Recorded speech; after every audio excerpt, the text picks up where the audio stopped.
Hi there, and welcome to Beanieseags Gaming. In today's video, I wanted to give you an overview of the Brotherhood of Steel's daily ops in Fallout 76.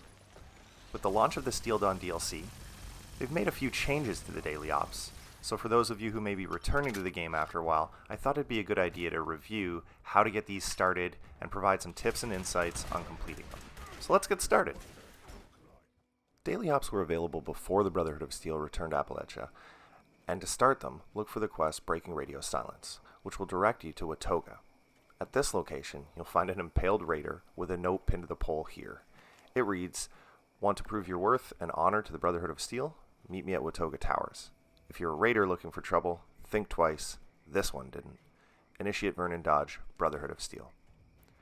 So once you've read the note, head over to the Watoga Towers, which is really close to where you find this note, and here you'll meet the very grizzled Initiate Vernon Dodge, a member of the Brotherhood of Steel's Appalachian chapter. He lets you know that he's aware that the Brotherhood is returning to Appalachia, and he wants to lay the groundwork that they'll need to get a foothold in the region, but he needs your help. You can learn more about him and his past through the other dialogue options, but the task at hand that he needs your help with is what he calls daily ops. He outlines the missions here. Perfect. Time is of the essence.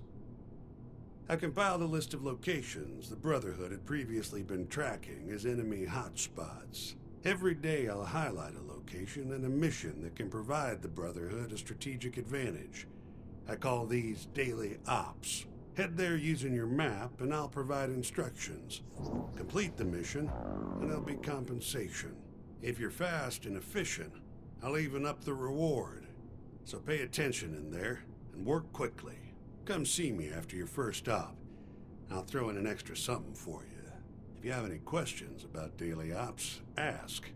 Otherwise, hit your map, find the op, and let's take back Appalachia. To start the daily ops, just open up your map and you can jump right into it from wherever you are on the map.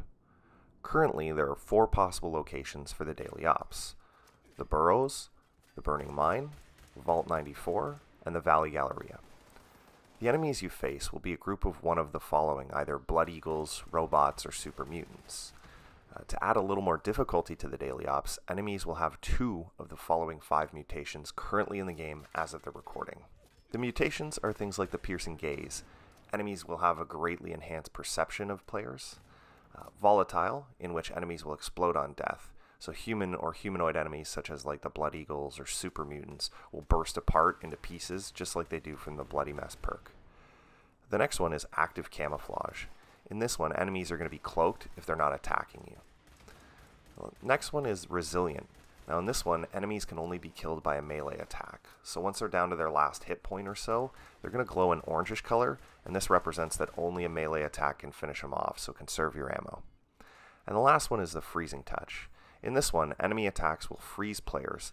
This is going to slow you down a lot if they're getting enough damage on you. Now those last 2, Resilient and Freezing Touch, are usually the toughest. Now the locations, enemies, and mutations are randomized each day. The current daily ops mission is Daily Ops Uplink. Now the goal of this daily op is to repair the signal repeater and connect the 2 uplinks to it. Once both uplinks are connected, Dodge will ask you to head to a specific area in the dungeon and get ready for a fight to try and draw out the boss. Now once you eliminate all the targeted enemies, the final boss will appear, and you want to destroy that to complete the daily op. The faster you complete the daily op, the better your reward. There's 3 reward tiers based on how fast you complete these daily ops, and those 3 tiers are the Initiate tier, which means you're completing it in 16 minutes or less, and gives a low chance of a rare reward, plus additional XP. The next tier is the Paladin Tier, which means you're completing the op in 12 minutes or less. It gives you a bit of a better rare reward chance, as well as some additional legendary items. And then finally, the Elder Tier is when you're completing the daily op in 8 minutes or less. This gives you the best chance at a rare reward and additional currency and items and stuff like that.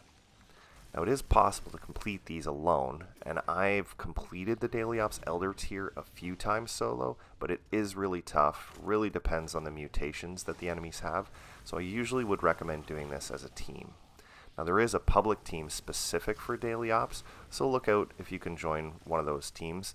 It'll just make completing these a little easier. You're back. Well, Have you completed a daily op yet? If not, what are you still doing here?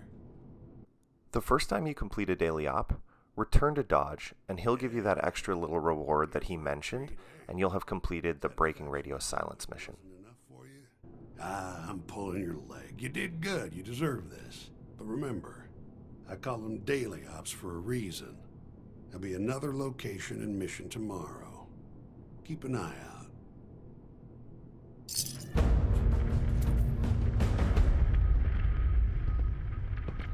Now let's get to the rewards and other things that I think you might want to know going into these daily ops.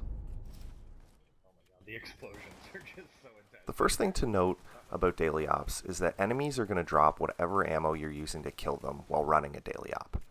Unless you're using weapons that use plasma or fusion cores as ammo, in which case enemies will drop a random assortment of ammo.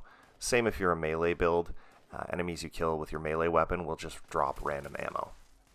However, for those of you using plasma or fusion core heavy weapons, you will be rewarded with that ammo type specifically when you complete the daily op at the end of it. So for example, my rifle character is always low on fusion cores, so just before landing the final shot on the boss in daily ops, I'll switch to a fusion core weapon before the boss is killed, and then I get rewarded with fusion cores as part of the op completion reward. Just a small tip if you're trying to farm something specific. The same could apply for whatever weapons you end the daily op with. It's a pretty great tip. If you have a specific gun you're low on ammo for, always end the daily op with that gun in hand, and you'll be rewarded with that ammo at the end. Ooh, 2 legendary pieces. Ooh, plan XO1 split. Daily ops are repeatable, and you can do them as many times in a day as you choose. However, you can only get rewarded once per day for each tier. So for example, completing the Paladin Tier will negate the chance to complete the Initiate Tier for the reward that day. So if you complete the Paladin Tier on your first run, you still have another shot that day to get the Elder Tier. Your goal should be to get the Elder Tier each and every time, because that's giving you the best chance to unlock a rare reward or plan. But do keep that in mind. You can only achieve each tier once.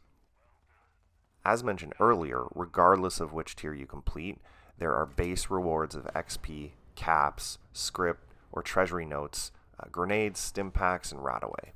To gain the rare rewards, this is where you're going to want to push for the Elder Tier, as it gives you the best odds to get the rare plan and outfit rewards.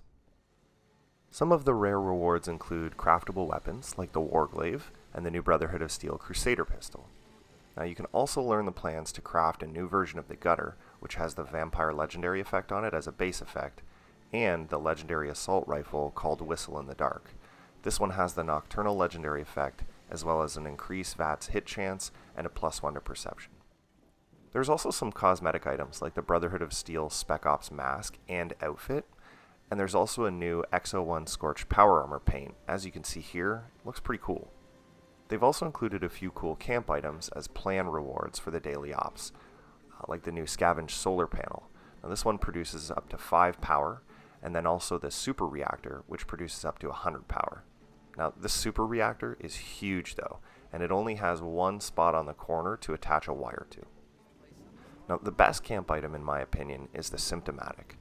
This will cure any and all diseases that your character may contract, so it saves you from having to farm disease cures. Another cool camp item is the Super Mutant tube, so depending on the aesthetic you're going for in your camp, this one's also pretty cool. Now the last ones I'll highlight here are the Burrows and Valley Galleria signs, as well as a Super Mutant style meat bag to add that extra bit of immersion to your camp. Now I've included a link in the description to a comprehensive list of the rewards built by Reddit user Gilpo1. This will show you everything not mentioned in the video here, so a huge shout out to Gilpo1. Daily Ops are a really cool part of the game, and in my mind one of the best additions to Fallout 76. Bethesda has mentioned that they're going to be expanding them in the future, and right now they really do have a lot of cool rewards and items that you can get from grinding them. They are even part of the daily and weekly challenges, so I really hope this video helped highlight some of the benefits of going through these daily ops. As always, I really appreciate you taking the time to watch this video. If you did enjoy it, don't forget to hit that like button and subscribe to my YouTube channel. I've also started streaming on Twitch, so make sure you stop by, follow me, and even say hi in the chat. You can also check out my Instagram page for fun content and updates to my streaming schedule. But that's going to do it for this video, so I'll catch you out in the wasteland. Cheers.